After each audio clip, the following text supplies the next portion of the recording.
শয়তান আপনাকে ওয়াসওয়াসা দিতে পারবে না, কাছে আসতে পারবে না, জিন এসে আপনার ডিস্টার্ব করতে পারবে না। জিন পরে ডিস্টার্ব করে না? উবাই ইবনে কাব রাদিয়াল্লাহু তাআলা আনহুকে বিষ্ণু সাল্লাল্লাহু আলাইহি ওয়াসাল্লাম জিজ্ঞেস করলেন, উবাই বলো তো কোরআনের কোন আয়াতটা সবচেয়ে সেরা? উবাই জানেন, তারপরে বললেন আল্লাহু ওয়া রাসূলুহু আ'লাম, আল্লাহ আল্লাহ রাসূল ভালো জানেন। দেখেন কত বিনয়ী ছিলেন সাহাবারা, জেনে উত্তর দিতে চাইতেন না, ভাবতেন না জানি বিশ্বনবী নতুন কিছু আমাদেরকে জানায়।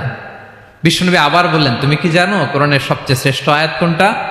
এবার উবাই ভাবলেন এবার আমি উত্তরটা দিয়েই দেই। তিনি বললেন আয়াতুল কুরসি, আল্লাহু লা ইলাহা ইল্লা হুয়াল হাইয়ুল কাইয়ুম, এটা শ্রেষ্ঠ আয়াত। বিশ্বনবী খুশি হয়ে উবাই ইবনে কাবের বুকে একটা চাপড় মারলেন, এরকম আদরের চাপড় দিয়ে বললেন, লিয়াহনিকাল ইলমু ইয়া আবুল মুনজির, হে আবুল মুনজির, জ্ঞান এবং প্রজ্ঞা তোমার জন্য মোবারক হোক, তুমি ঠিক বলেছো। সুবহানাল্লাহ পড়ে।